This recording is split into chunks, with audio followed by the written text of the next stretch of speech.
Thank you so much for coming. This is our first attempt at having a large-scale annual meeting for Mount Mansfield Community Television, and we're so glad you were able to come. My name is Jay Furr, and I am President and Treasurer of the Mount Mansfield Community Television Board. To my right, we have Mr. Theodore Lyman, who is our Vice President. Greg Stevens, who is not able to be here with us tonight, is our scribe/secretary. Then we have Kate Blofson, who is to Ted's right. And then over at the end, we have Tim Chamberlain. So I'm going to pass the mic down, let them each say a little something about themselves. You already know my name, unless you have a short memory. I've been in Richmond for 40 years. I taught film and video at UVM up until 10 years ago. And I've always been interested in community television, and I think it's more needed now than at any point in our history. So thanks for coming. Thanks for your support. Hi, I'm Kate. I live in Jericho on Nashville Road, and I'm currently a beekeeper, but I'm sort of a reformed community media activist. I used to work for a group called the Prometheus Radio Project, which built and advocated for low-power radio stations, which we're going to be talking a little more about tonight. So thanks, everyone, for coming. Hi, I'm Tim Chamberlain. I live in Underhill. Some of you might know my folks, Chamberlain's Farm. They have hay, vegetables, sweet corn. I work at Global Foundries. I play with video on the side, and I believe they caught me one time roaming around with a camera and wanted to know if I wanted to be on the board, so here I am. Okay, so again, thank you all for coming. I'm going to pass the mic now, or you've got a mic, to the head of Mount Mansfield CTV, Angelike Contis.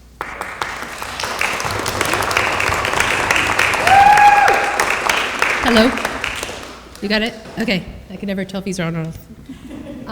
So thank you everybody for coming. Thank you for Lauren-Glenn. This is like MMCTV, CCTV co-production here. And we're so happy and so familiar with working with our colleagues around the state. So MMCTV is a nonprofit that was founded in 1997. We're heading up to our 30th year anniversary in a few years. I don't think we marked the 25th because like the pandemic was happening, so like who was paying attention to that stuff? And we have been working really closely with, as I said, the other 23 of us around the state for a while now. And just one note about Lauren-Glenn before we get started later in our conversation about that big democracy topic, that sometimes in our work lately we've been going to the State House to get some funding from the state of Vermont because our cable revenue is going down. So that's the bad side of the story. The good side is that when a bunch of us would go there, one of the first things legislators often said is, "You're Lauren-Glenn's people." And that's because Lauren-Glenn was one of the founders, the godmothers, I don't know how else to say it, of community media in Vermont. So we're happy to be called Lauren-Glenn's people because there's a lot to respect and admire there, and we all appreciate your help continuing to keep passing that baton because this work's really important. We certainly don't do it for the money. Yep, there's the call. So I'm going to subject you to a very small PowerPoint, and I'm only supposed to speak for like 15 or less minutes. So we're going to whiz through the facts and figures, but they're kind of important because it'll give you a little look about what we do here. And a little hint, we have also radio people in the room because MMCTV is starting a new endeavor. We got a license from the FCC to do a radio station. Kate's going to talk about that a little more later. But there are people who maybe don't know our TV stuff, but they know the radio stuff, and we're kind of bringing it all together. So first of all, actually I was just reminded, looking around the room, I wanted to acknowledge our staff. So we have, let's see where to start. So Jim Herring, hiding in the back, is our channel manager who programs our two Comcast cable channels, which locally are 1076 and 1086, and are soon shifting, finally, after decades of asking, to HD. So if you have the old Comcast box, make sure to go to Williston, wait for hours, and get the new one, and then hopefully it'll work. And if you have the new one, you don't have to worry about anything. You could just still keep going to the same channels. And then also hiding in the back is Ruth Miller, who just got her fresh greens from down the street, I hope. At Richmond Community Kitchen. They're not an underwriter yet, but they might be. And Ruth has edited the majority, like the lion's share, like 99.9% of the meetings that you will hear more about later in a big pie chart. Aaron and Tom are like the people who attend regular meetings in Jericho, Underhill, and Richmond. They know them, but they don't know them. Maybe they've not seen their faces. So Tegan, if you want to like pan to them, because they're never in front of the camera. So that's the famous Aaron Wag, who does our meeting coverage like almost every night of the week, except for Friday, thank goodness, right? And Saturday and Sunday. And Aaron is like the magician behind who is like turning on the cameras in the room, getting the close-ups, well, not so many close-ups, getting the audience shots, making sure the audio is working, responding to the strangest tech query that you, because there's always a new one. Like we think, like we started all this, like we don't send people with cameras to the meetings anymore unless they're special or in a weird location. So we do all these things remotely. And yeah, so Aaron has done it for a long time, and thank goodness Tom, who is an IT professional by day, has joined our team, and he does this by night. Yeah, it's always nice to have them, like, they're like the people I text with the most. So like, they're on my speed dial. And then just working our way back in the room, we have Madeline Daly, who's also trying to hide, who is our one and only digital supervisor, but had worked with us before at various times in high school as an intern, and then in college in New Jersey was like controlling Underhill meetings from there, and also did all the swag that you see there on the table. And then we have at MMU, we have Verity Thompson, who is our, let's say, intern. She's worked with us, like I feel like for a really long time, even though she's only a junior, and also helps us with teaching our camps for kids, and Ben Havas, who also is, they're both theater people, so they're very helpful to have, like, behind the cameras. And it's like we have like middle school camps, and then MMU, and then so on. And it's always nice to have like this little MMCTV family expanding. And did I just use up my 20 minutes? I'm sorry. I will get to the PowerPoint. Where's Tegan? Oh, see, that's what happens. That's what happens when you're behind the camera. Like, people forget when everything's working. It's when it doesn't work. They're like, who's back there? So Tegan Greenberg is a filmmaker from Underhill. Remember that name because there's a fiction film coming soon, and it's not her first. And we're fortunate enough that she's in our area and comes to this room often, especially when it's a community senior center presentation, and helps us with a number of other things, also teaching our camps with kids. So what do we do? There. So a lot of meetings.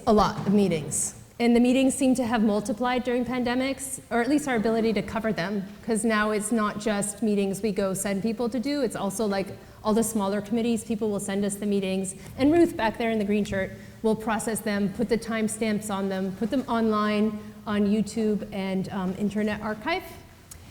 Elections, so we're the people that if there's a contested election, we're kind of considered the neutral party that will go and put people that never would speak to each other normally, like across the table from each other, so we really like doing that, and when they say yes, it's wonderful. And then we also go around and do campaign videos for free for anybody who will be in front of the camera. We'll meet them where they want, like we'll meet them here, we'll meet them outside on the end of their driveway, we'll meet them at the library. As long as, like, we feel it's really important for people to put a face on who they're actually seeing on their ballots. Media education and training. We do camps with this library, with the Deborah Rawson. There's an animation camp we help out at. And the peak of our, like, education every summer for young people is our middle school TV camp, which is utter chaos. I have always the full respect for teachers at the end of that because I am so tired at the end of that week, like after 1 week, and teachers do this every day. And it's just so much fun. Like if I look back to the 12 years I've been at MMCTV, like working with the kids every summer doing crazy things is like so much fun. And they learn, and like I think Ben had passed through that, Verity had passed through that. And each summer we work with our colleagues, the other colleagues in Burlington, the Media Factory, who spearhead this crowdsourced Cinema Vermont project, where they take a Hollywood film, cut it into like 40 parts, and one of us makes a scene. And this year it is the film with the little girl who can move things, Matilda, yes. So we're trying to figure out the date, but I think it's going to be either the 3rd or the 4th week in July. And we're hoping it won't flood, because it keeps flooding when we do the camp and we reschedule. But the kids work it into the plot, so that'll be fun.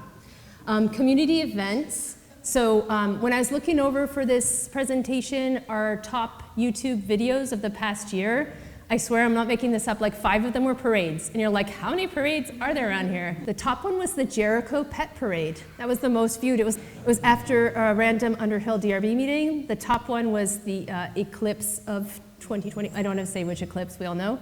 It was a video that everybody just sent us, like their cell phone footage, or like Beth, who's right here, sent me from a fun party in Bolton. So we do a ton of community events, and I'm gonna skip down to archives. We don't just film them, like we put them together and save them forever, or so we like to think, in hard drives, on Internet Archive, on multiple hard drives. And I'm looking at the CCTV people, because we've talked a lot about archives over the years, because they're kind of like the masters of archives that, yeah, anyway, so they're very good at that, and we all try to do better, because like, there's not really a price tag on a lot of those videos, like the 1998 MMU graduation. Like, if you don't have it, you don't have it, it's gone. So we try to shepherd all that footage into the future, and we're actually all in the Vermont Access Network. We're part of this Middlebury project to archive things, so I just gave them a box of the 133 remaining tapes with details on them.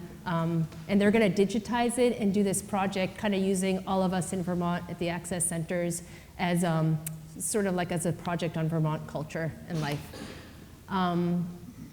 We help people make videos, so people come in and they're an expert at something, and we help them produce videos, learn the tools to do it, and we'll talk more about the radio. But I just will tell you, we made about 500 videos in 2024.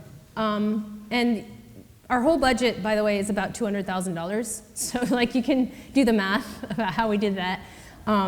That's why if you call and maybe Ruth doesn't answer or speak to you for a long time, because she's editing videos like nonstop. So we have, and then the blue is the meetings that our staff has done live, like Aaron or Tom or somebody in the field, if let's say we have to do it at a random place. So 40% of the videos we make are meetings where there's a live person, and then 29%, and this changed a lot during the pandemic, is like videos that somebody would record on Zoom and send us. So it's maybe like a small committee, maybe like the BCA, or like, I don't know, I'm trying to think, there's like a million of them. The Underhill Conservation Commission will send us their recordings, and we'll process them and make them available. The second biggest, like the green thing, is MMU in schools. And that's largely, like, we've been doing a ton of sports lately. And the music people and theater people always come to us first, and we hire students actually to film and stream a lot of those. And then we work really closely with nonprofits. I'll go to the next slide.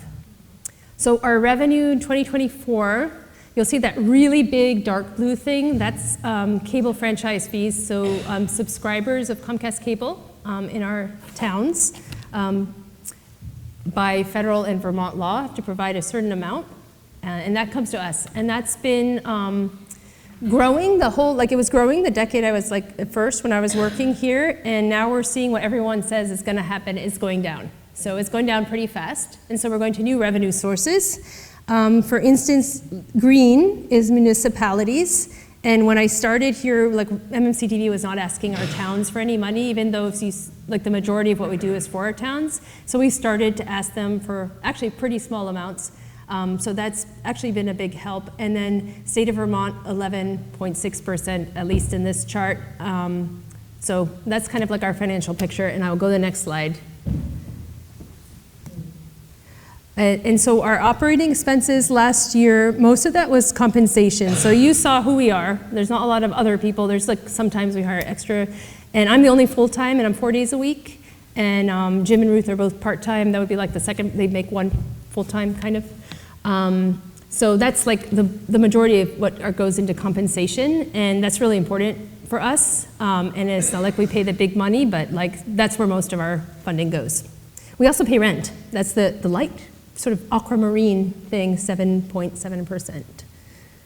And we're really careful. Like when the kids waste too many Post-it notes during camp, I'll be like, hey, do you really need all those Post-it notes? And so like we're careful about our budget.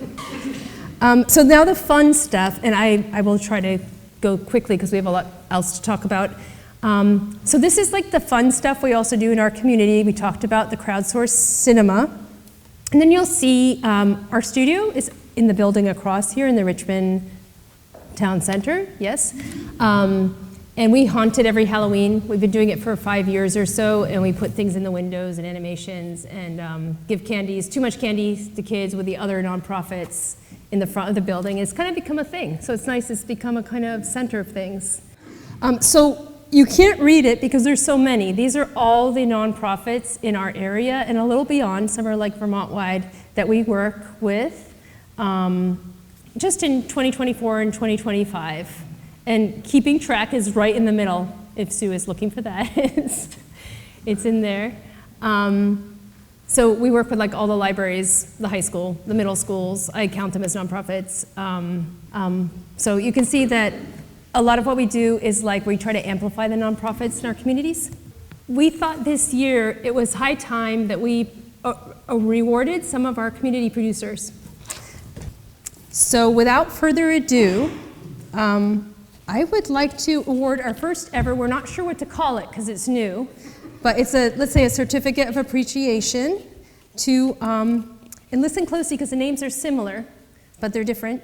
So the first one goes to Mary Hoole for her series, No Nonsense Gardening.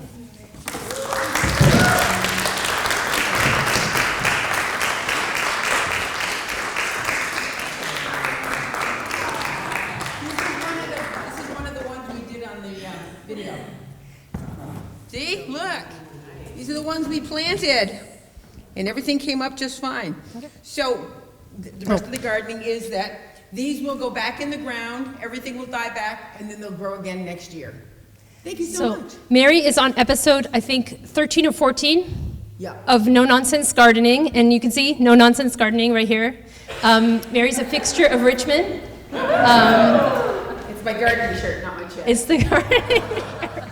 Okay, my chest too. And we share our videos on a file sharing system, and I think one of your videos recently, like 30 other TV stations around the country, access stations, have picked it up, and they're playing No Nonsense Gardening there. And this is a special gift from Kate on our board. It's an Anise hyssop. Well, you know what it is, but it's a beautiful. In the Mint family.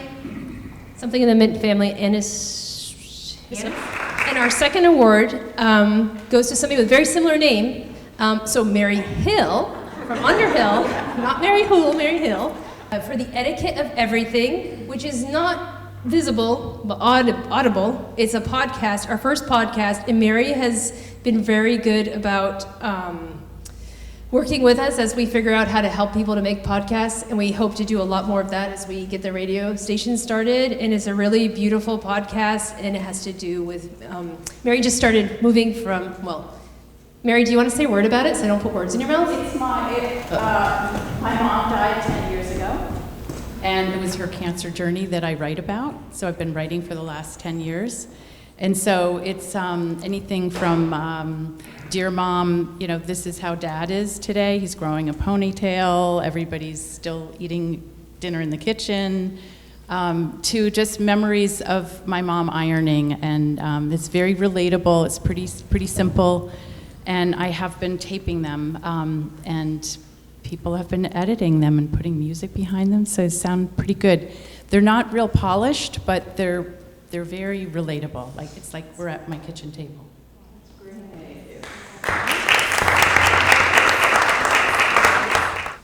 And last but not least, I'm going to put somebody on the spot. Is anybody here a member of the Community Senior Center of Richmond, Jericho, Bolton, Huntington? Yes, perfect. Can you sign this one? I forgot. So the Community Senior Center made our first ultra viral video 2 years ago, but we think it's time to give an award now. We cannot keep up with them. They have so many activities, so many things to film. We're filming them constantly. They're keeping asking us for more, and we keep coming back, hoping it'll be as viral as that one. 164,000 or more views. The community senior citizens came right here. Very simple video. They're dancing in the Jerusalem Dance Challenge, if you heard about that. But I was amazed how viral it got. But thank you for doing that and for all your work.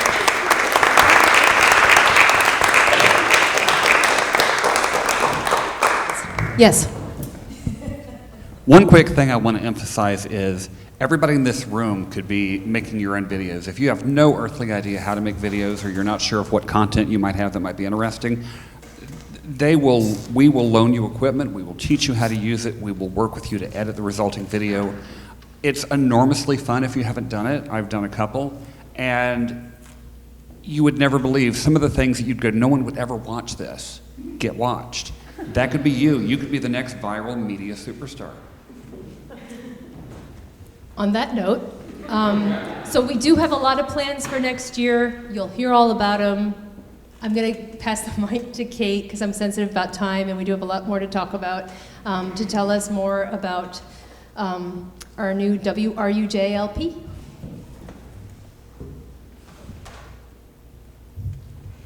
Hi, everybody. Well, I think we could say the same thing about community radio that Jay just said about MMCTV, which is that everybody in this room could be making radio. And that's sort of at the heart of community radio, that it's a dialogue, not just like a one-way transmission, but a dialogue between listeners and programmers who can be both if they so choose.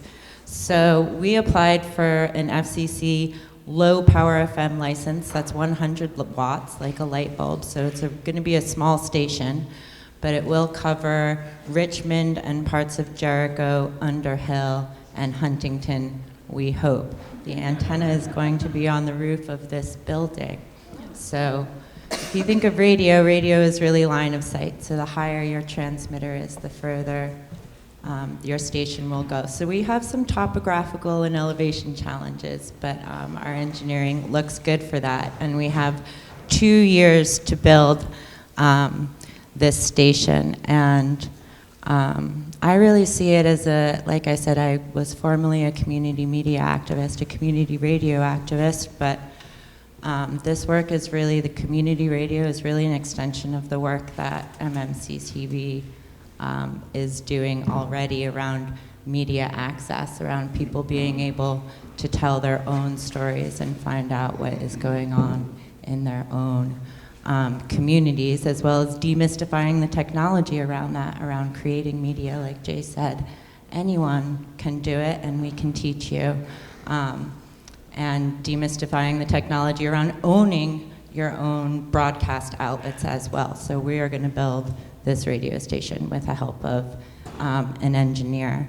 So that's really what community radio is. It's like media. It's a radio station that's controlled, owned, and operated by the community.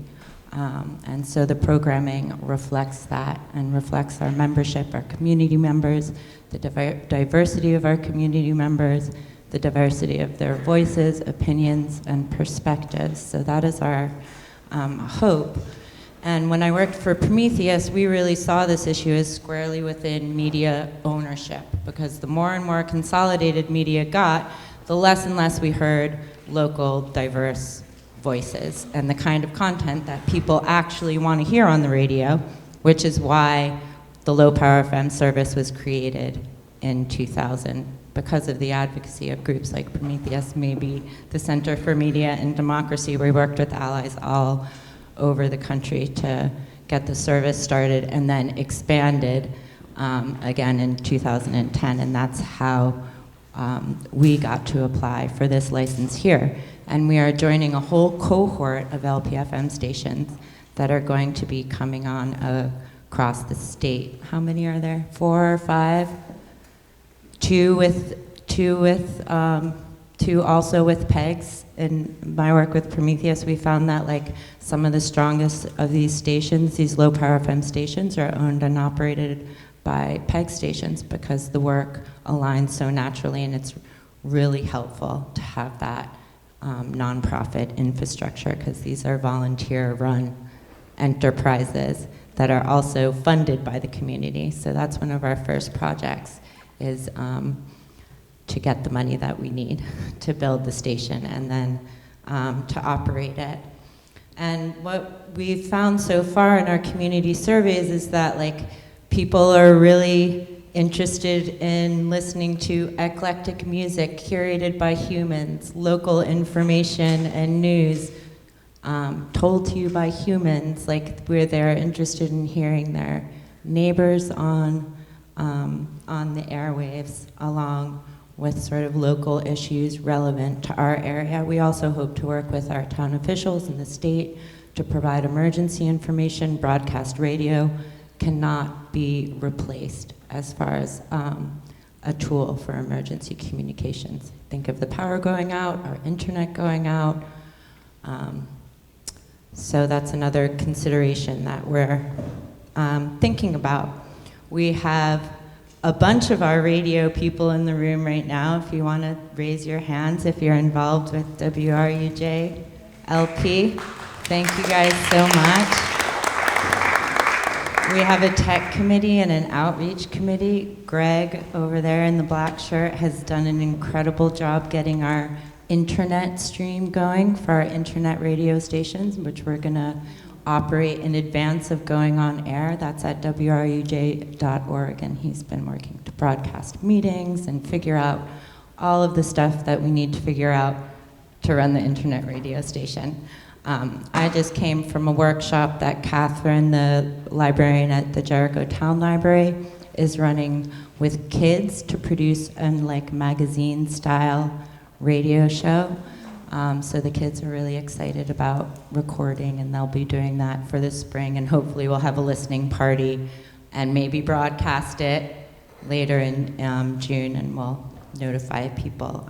We also went and recorded at the Hands Off protest in Jericho and have edited that. One of our volunteers edited that into a little piece, and we hope to hold more audio editing workshops for community producers in the future, along with all the regular stuff like working on our mission, trying to find out more from the community about what they want to hear, and getting the word out about our station.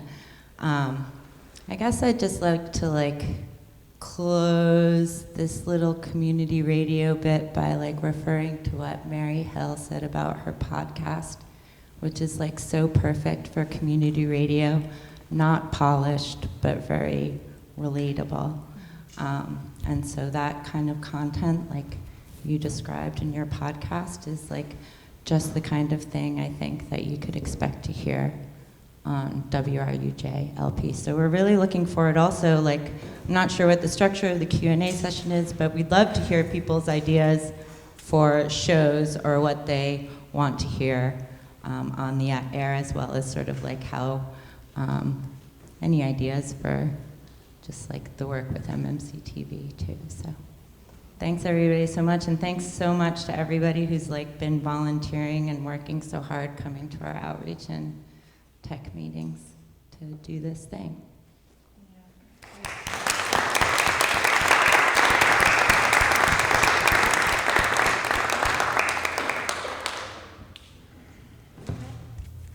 Hello? Hello? Hello? I need to put that down. Not off. Yes.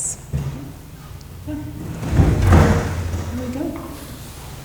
I'm Lauren-Glenn. But before that, thank you.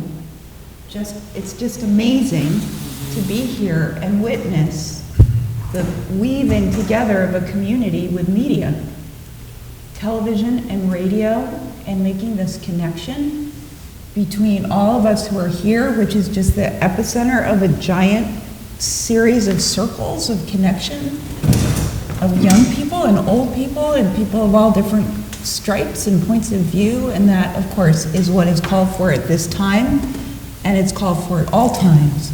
And so here it is, we're living it. It's just amazing, isn't it? So inspiring to be here and witness all the work that you've done and the leadership has done, and all of the people who are part of the leadership, even though they may not be doing it every day of their lives, as you are, even though it's 4 days a week. So thank you. And so we have this big topic we're going to be discussing today. Democracy. As a Greek person, I'm yay, kind of proud, because we invented it apparently. Yeah. So, but I'm just kidding. No, it's true. Yeah.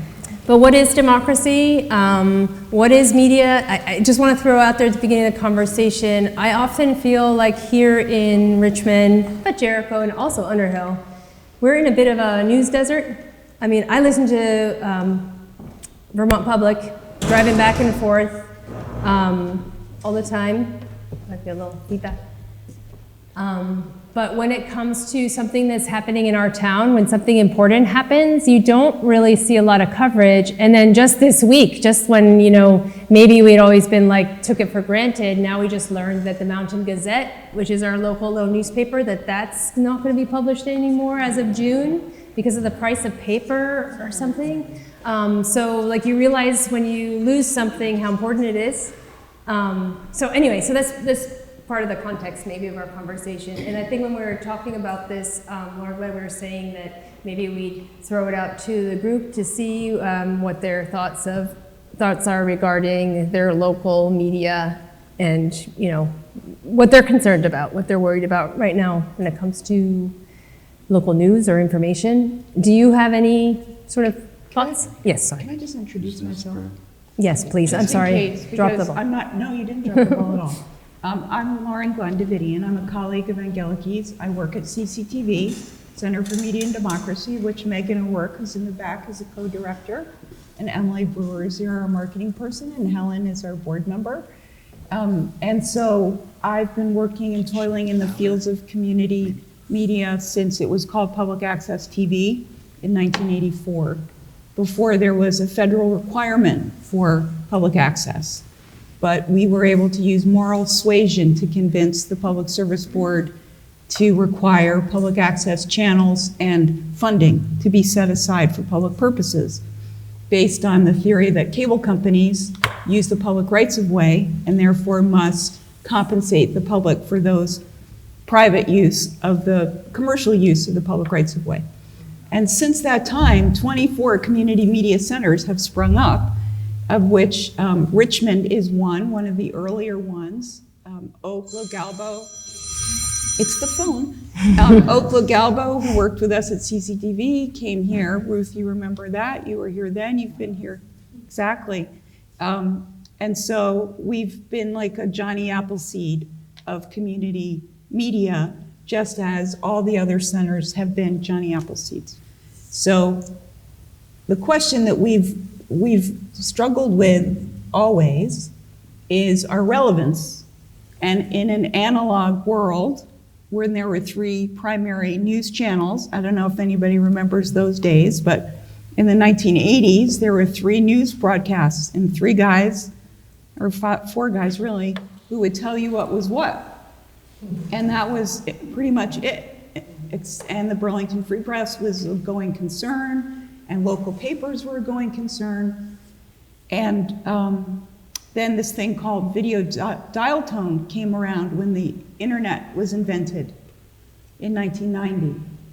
And this thing called video dial tone was what phone companies wanted to get into the video business because they saw that it was lucrative. And at that point, we became quite concerned that there should be public service requirements for any operator of any user of the public rights of way. But there's no federal law that's comparable to the cable requirement. In fact, Congress passed a law called the Internet Tax Freedom Act, basically saying that there should be we should have unfettered regulation on the internet side. So now today, even though your local cable company and your phone company are all using the same wires to deliver the same service, only the cable side has public service requirements. And at the same time, people are cutting their cable cord. I have to say, today is a very sad day for me because I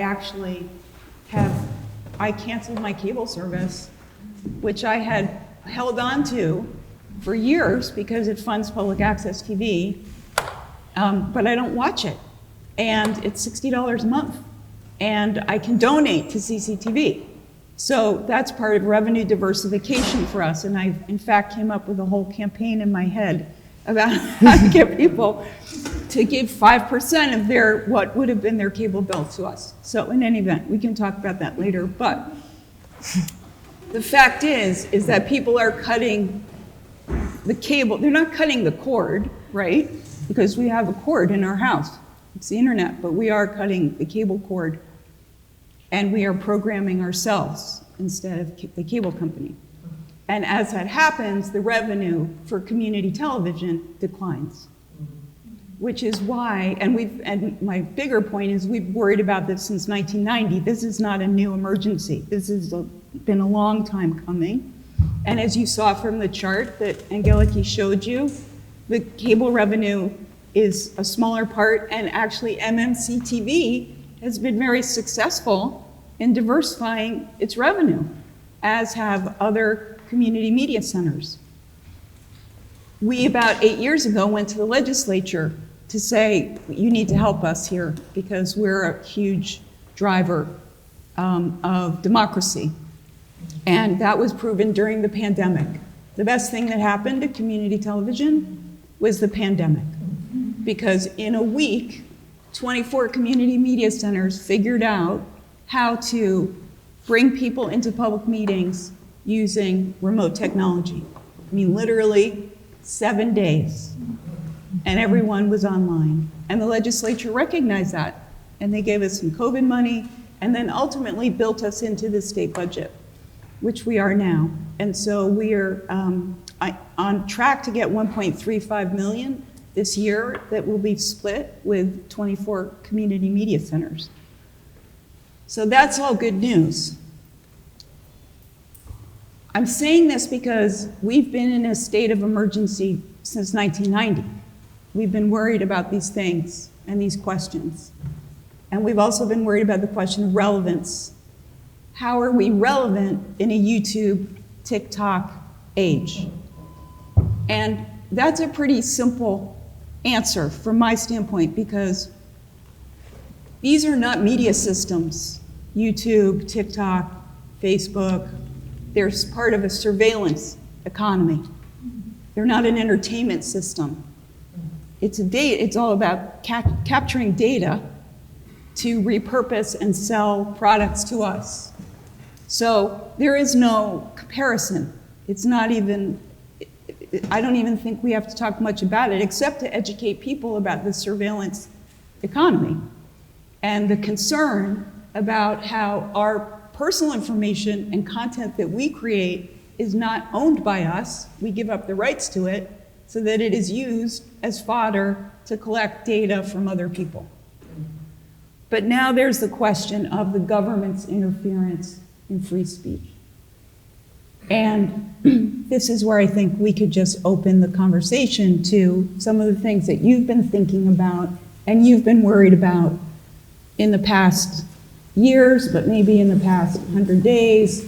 But just in general, what kind of concerns do you have about the role of democracy, and the role that media plays and the kind of control we have or don't have?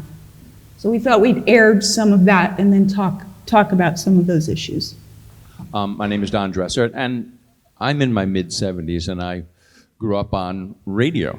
Yeah. Grew up listening to a local station. Grew up subscribing to 5 or 6 different newspapers, and we've kind of lost all that local news that gathers us together, and that's why I'm excited about WRUJ, the local things. And I think the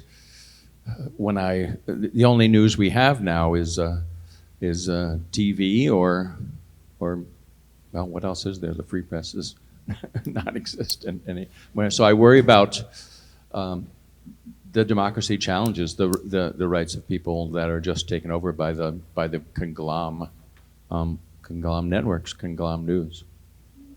Great. That's a legitimate concern. Let's bring some more to the surface. Thank you, Don.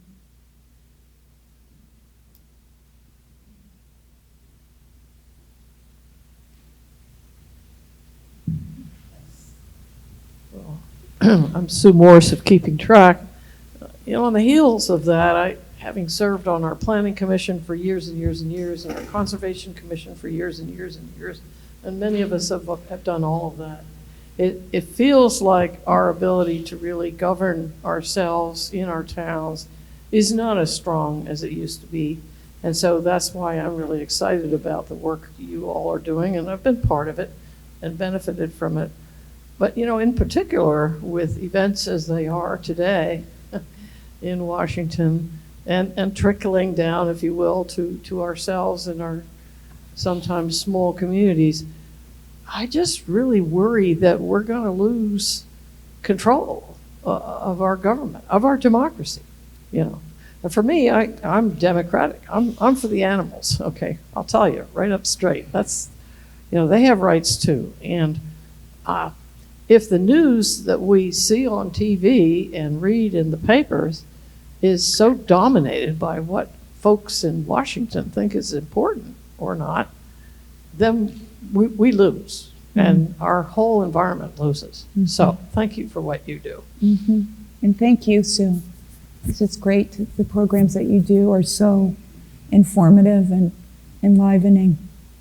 Yeah.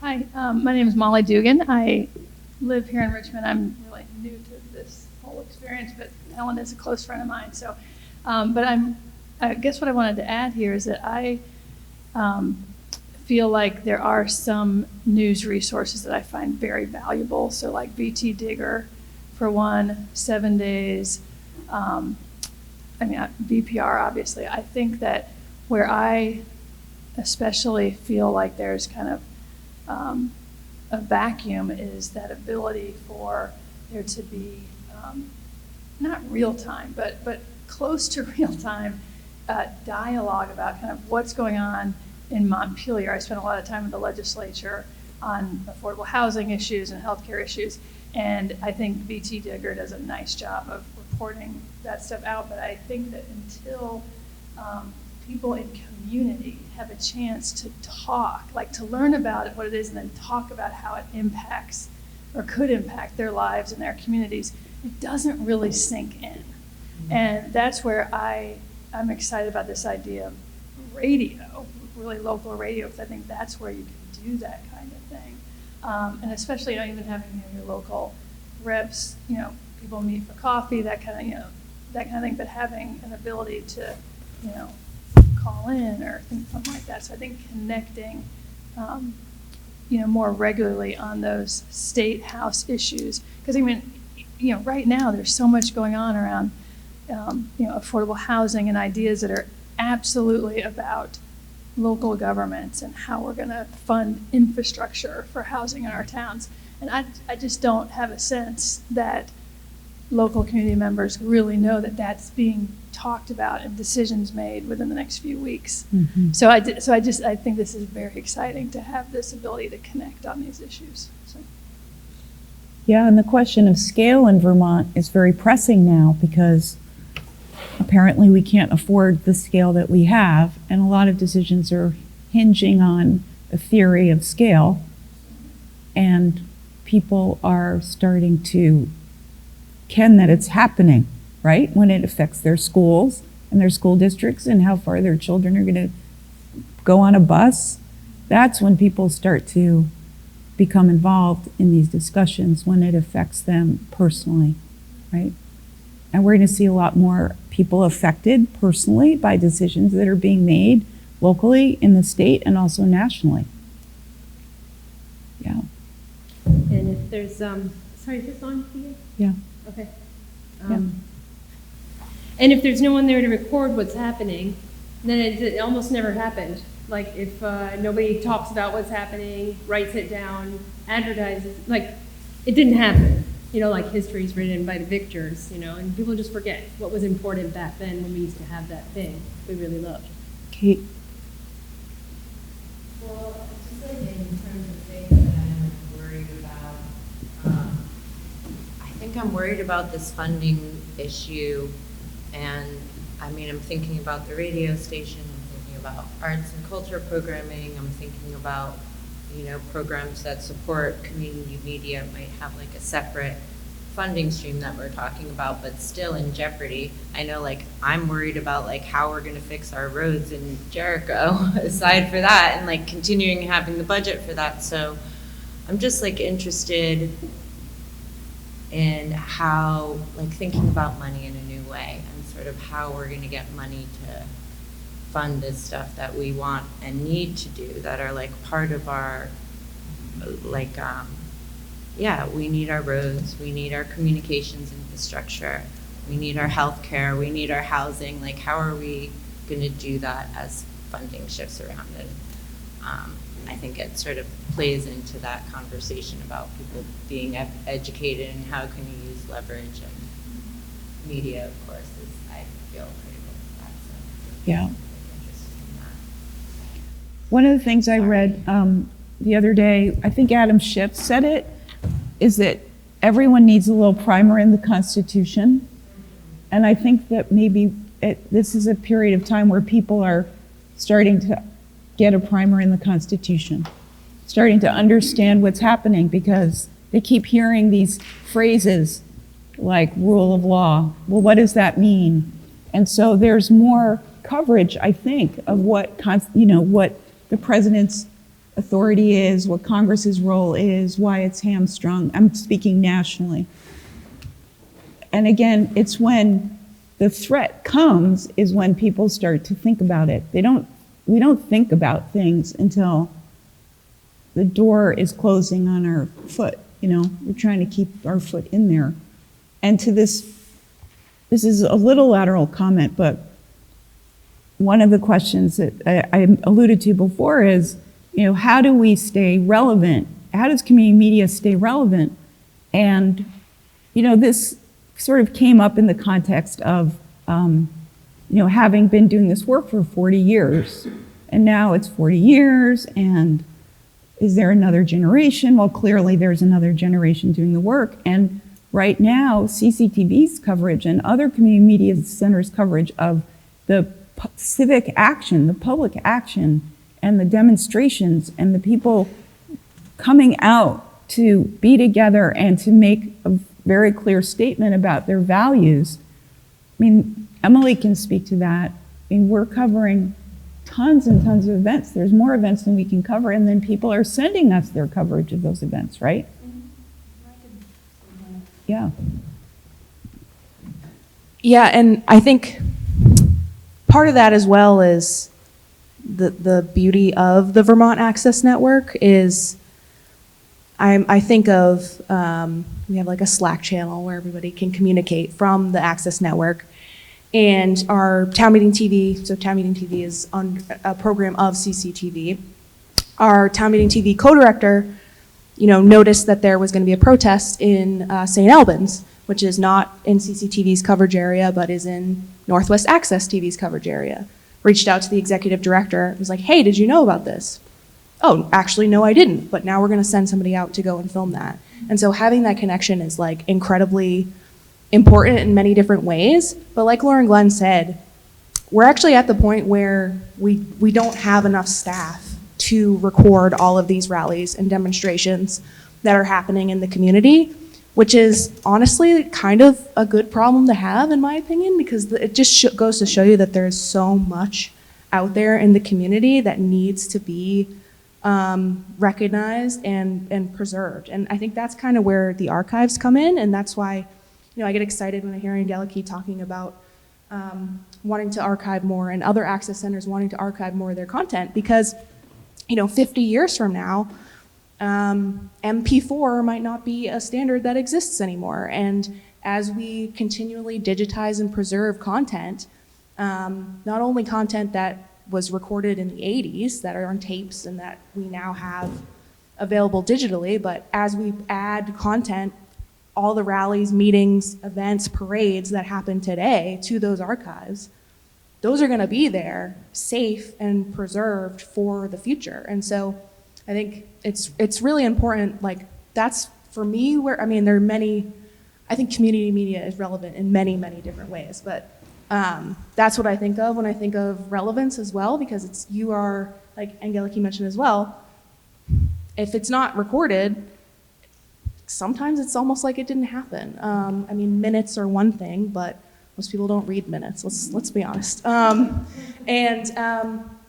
It's such a wonderful primary source for, other people in the community to take footage of meetings that community media centers record, and then use that to turn around and talk about it on local radio or on local media programs. And I think, there are a lot of community producers, I think, throughout the state, but speaking from experience at CCTV, that come in and they're just a person, and they invite the mayor in, or they invite the planning director in, whoever, and then they have conversations with them, and it's in a way that like can be understood by a wide variety of people, and I think that's important. And again, and this is where my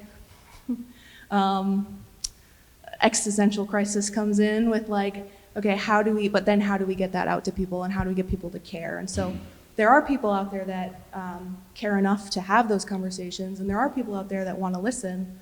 Like, how do we reach them? And I'm going on and on and on, but I think there's so much importance to community media, and it's really wonderful that Vermont has such a strong and connected group of access centers that work together and fight for support. So, yeah. Thanks, Emily. These concerns that are coming to the surface, the question about local coverage of news, the ability of local governance to take place, the funding that's required, this depends on us. And I wonder what your reaction and thoughts are about the role MMCTV plays in addressing some of those concerns. I think I was actually just sitting here thinking about the senior citizens video on YouTube and being like, how did it get 165,000 views? Like, what is the mysterious force on YouTube? I mean, it was a really cute video, but like, how did that happen? And yet the town meeting got like 500 views. Like, when it seems like that affects people's lives more, like, how does that happen? And why do all the parades do really well? So I'm thinking about these secret algorithms that we have nothing to do with. Like, we like Internet Archive because we can look under the hood and kind of like, they had their own problems because they got hacked a few times, because I think certain people saw how important it was to document things the way Internet Archive did in the past. But we like to be able to look under the hood and be like, put our whole video up there, take it down whenever we want, and it's not like some mysterious YouTube thing we don't understand that's happening. I don't think I answered your question, but just the mysteries of why certain things get watched and other things don't. Well, 500 people watching a public meeting is a lot of people. I mean, it's not a small number, and in the public access world, 5 times the number of people who are actually there. Exactly. Exactly. And as Megan will point out, when Helen was going to say something, so I'm the one that intercepted that, but it isn't always about how many people are watching, right? So I'll just pause and I'll let Helen speak, and then Megan. Well, and Megan may have something more relevant to this discussion, but I was just thinking that, activists who have stuck their necks out and who stand up for democracy are, we're archiving this, we have this footage, and it's also how people are being found for being undocumented and other things. And so I just want to put that out there. What's the thinking of protecting people, or being, and I'm sure this is not new, and that this has happened in other times, but we're really seeing that now. And so what's the thinking of how do we also, is there a way to protect people who are speaking out and showing up in our communities? That's a really good point. One of our field producers, Ali, who covers a lot of the demonstrations, was talking the other day that he thinks the safest place for him to be is in a crowd behind a camera. And so for him, this is a vehicle to take action in this time, but also to do it in a way where there's witnesses to his activism. I think most of them would have been let out without that video. Exactly. Megan? So when you did your presentation, it was an interesting thing. I was like, oh, wow, this is what we do. But I could see it in a different way. And I think like the zhuzh of democracy is people connecting. It's not actually showing up at meetings. It's all the stuff that happens before there, and preserving those public spaces beyond like, where do we have to gather? The bar? the restaurant, right? Like, where do we go to gather? And so preserving those public spaces, the library, the community media center. I mean, Emily has seen it, the people that come in that just want to connect, want to be seen, want to be connecting to somebody. And I think that's where, that for me is the heart of community media. And that's where, like Lauren-Glenn knew what I was going to say. It's not about the number of views that a program gets, it's the connection that people have. And that's just so important. And is a value that we have to align with. And we are in a moment of aligning with our values. It's not a partisan political issue. It's a values alignment moment. Thank you. Many of you may know that I'm Jay Fur, chair of the Richmond Select Board. I'm also president of the MMCTV board, so I keep this separate. One of the most valuable services MMCTV and some of the channels do is posting the meetings online. Now, it's one thing to just post the meeting, but what they do is they go to bookmarks to the various topics. And that's extraordinarily valuable because if somebody calls me up and says, I was not able.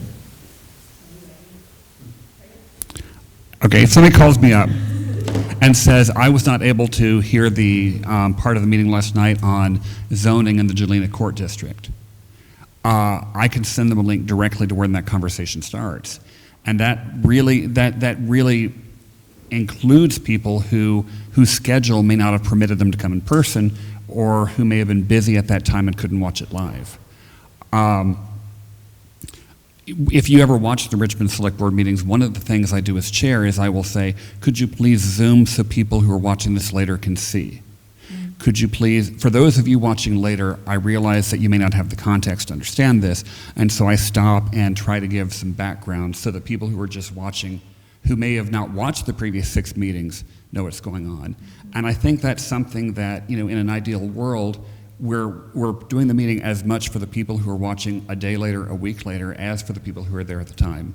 And so I'm very grateful for him. We really couldn't do our job as a select board without MMCTV making the deliberations available. And I'm not just saying that because I'm president of MMCTV. I'm saying that in all seriousness. It's not just the select board, it's all the little meetings. If I want to know what happened in the Conservation Commission meetings, I can dial up and listen. To totally change the subject, on the subject of what makes one video get watched and one not. I have a video on YouTube that has 5.2 million views. This is true. Anybody want to take a guess about what it's on? Puppies. The SD Ireland cement truck parade. Go figure. But the 2018 SD Ireland cement truck parade has gotten 5.2 million views, and every day a few thousand more. I don't understand it for a second. I wasn't going to do this. I was just going to sit here and be quiet. But you're talking about Brenda's closing down her newspaper, and that's a huge thing. I'm a community journalist. My name's Pat Gowdy O'Brien. I live in Underhill. My father is Ted Tedford. He used to write for the Burlington Free Press for a million years. He was also on the board, on the select board there. He was in politics there. My mother, Marie Tedford's writer. She's gone now, but she was involved in politics. Anyway, have been planning to do this for a couple of months, and this weekend found out Brenda's shutting down her paper. I come from community journalism in Massachusetts for 40 years. I was a newspaper editor, reporter, writer, blah, blah, blah. I was planning on doing a little thingy. I've talked to some people in this room already about being interviewed for my little thingy. But now I realize there's a void, because community journalism is so important, and you're all doing it. Journalism and media are not just print, but I'm a print person. And I'm going to be putting out a little paper. Right now it's called Over the Hill and Underhill, because I'm an old lady in Underhill. It's going to be online. It's Over the Hill and Underhill. I may write a column called Old in the Cold, because I'm fascinated by people not going south for the winter. But I'm also going to start putting things about the towns. I'll have the opportunity to do this on a website, and I'll do some print. And I want to invite people to send me information. I'm not going to do a newspaper. A newspaper owns your life. You got to do all those night meetings. But I am going to do a neighborly thing for people to talk. And And I know over all the years, as newspapers gave way to the internet, the community newspapers have been the last ones to die because the community wants to know about the community. They want to know everything you people are doing, and the fact that you can be streaming and be seen again on the night that you're not running is really, really good, because if they only have one shot, that, you know, it's gone. In a weekly newspaper, we go out there and sit in people's tables for a week. Not like a daily. My dad did dailies forever. You know, the daily goes away, but a weekly stays for a long time. Anyway, I'll put you out there and tell people what you're up to, and hopefully get visibility on the newsstands where I deliver, and say, go look at you guys, go listen to you guys. You know, this is what's happening. If you'll let me know what you're doing, maybe one hand can wash the other. But that's something I just, you know, I wasn't going to do that, but Brenda just left a void. And I really do believe that we need all of this. Because the more our media is sucked up by the biggies. I mean, I wrote books for Random House. My dad wrote for the Free Press. Gannett sucked it up. I worked for little newspapers in Massachusetts, and Fidelity Investments sucked us up. I hate seeing that go away. I'm just little old me, Pat Gowdy O'Brien in Underhill, Vermont, and I own me. And I'm not going to be partisan political, but I'm going to be mouthy because I am. And so I wasn't going to do this, but I just introduced myself. Hi, everybody.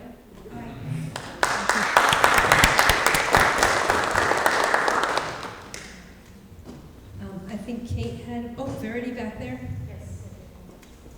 So you two were talking earlier about what makes content go viral, like online. So you're talking about, well, because the town meeting is so much more important, why does like the video of people dancing get way more views? It's because when you're making content for the digital world, it's so vast. So in order to get those numbers, there's only like 15,000 people in Jericho. To get those like 160,000 views, you have to have things that appeal to a wider audience. So like people doing dance, that's kind of universal. It's like lots of people are going to want to watch that. And that's something to sort of think about going forward, is if we want like the internet to be a viable revenue source, it's about making content that can be universally enjoyed. So like a lot of the local stuff, when you're just on TV, it's like, oh, well, what appeals to people in like Jericho and Underhill? Like, what are things that are important to them? But if you want it to be viable to do a lot of things on the internet, you have to think, well, what's going to appeal to someone in Texas or Canada or France? Like, it's a wider world. And I do appreciate that it is when you're on the internet, the product is you. You're not paying to use it. You are being sold ads. But I don't think it is sort of the way the future is going. And I think embracing that could be really, really strong so we can continue to diversify and whatnot. Great. Thank you.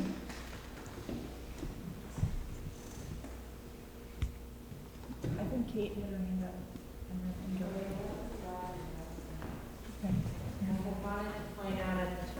First, I want to thank Megan for just like really articulating that point about the power of media and its power to connect people through sharing stories, and how that's sort of foundational to our civic project, which includes democracy.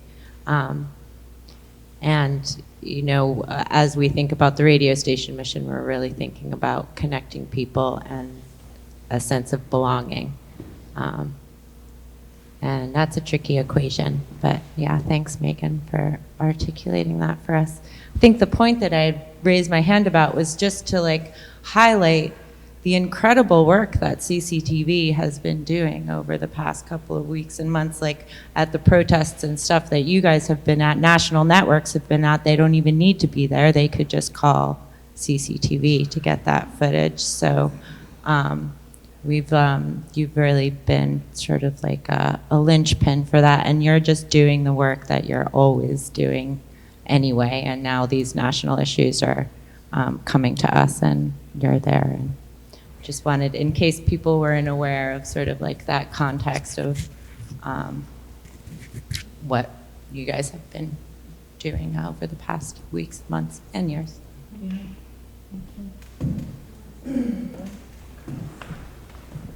I think another thing that I just want to add to that is, community media, when we cover something, like when MMCTV covers something, when CCTV does, when Northwest Access, PEG TV in not Brattleboro, in Rutland, BCTV in Brattleboro, like you're getting the whole thing. And I have a little personal anecdote. So we also do election coverage, and so we'll go to the polls and interview folks on election day. And there was I don't know if it was 2244 or NBC5 or CX, whoever it was, they had a camera person and a reporter there.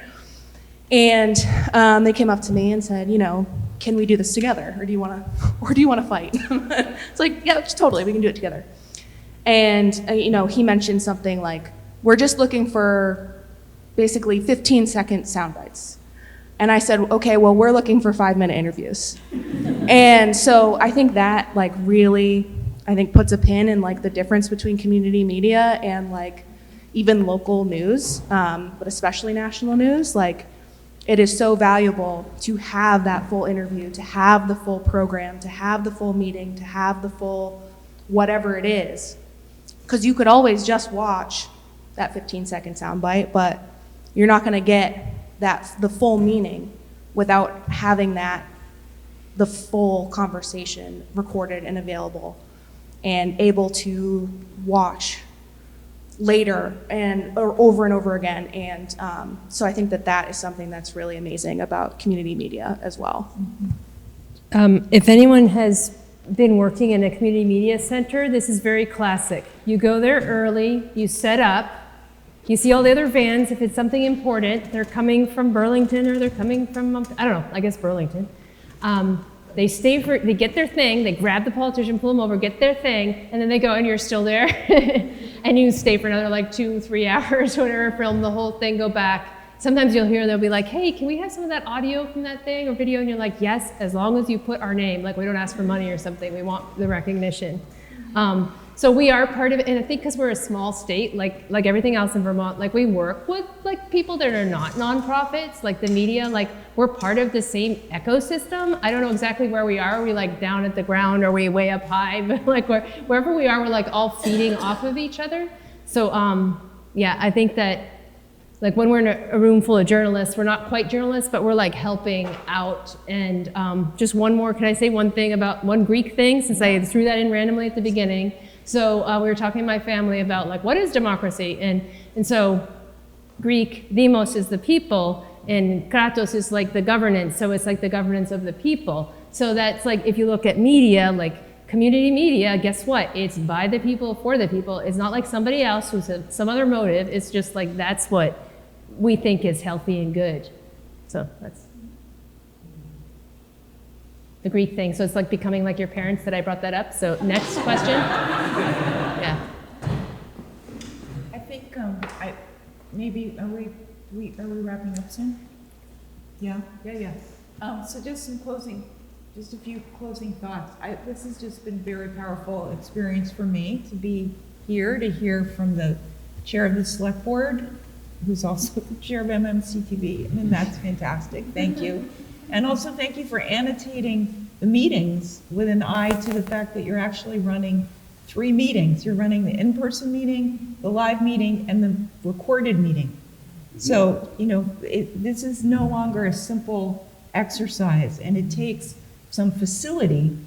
And that's, I think, part of the role that community media can play, is training leaders in the community to think about how to include a wider community than just the people in the room. So that's a big piece of the media education that we do.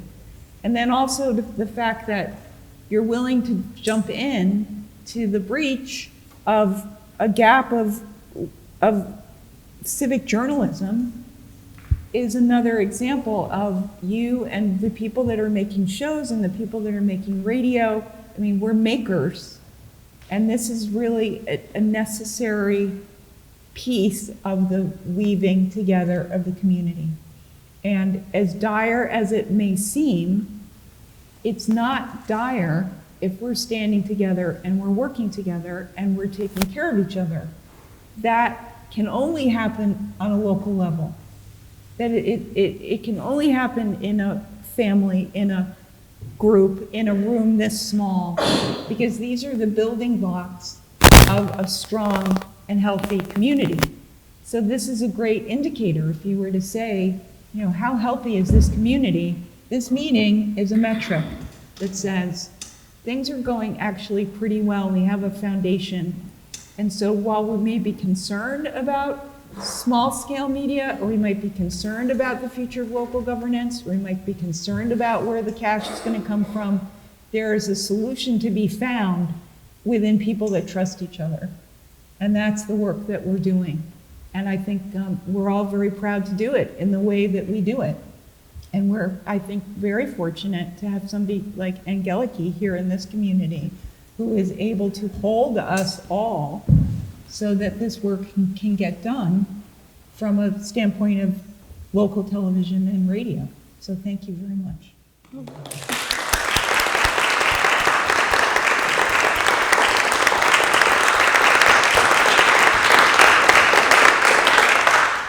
And just in closing, thank you to everybody for coming, and for the Burlington crew for showing up, and for Lauren-Glenn for, like, when I brought up this idea, she was like, sure, I'll be there. So thank you, and the conversation will be continued. Yeah. Great, thanks a lot. Thank you, Kate.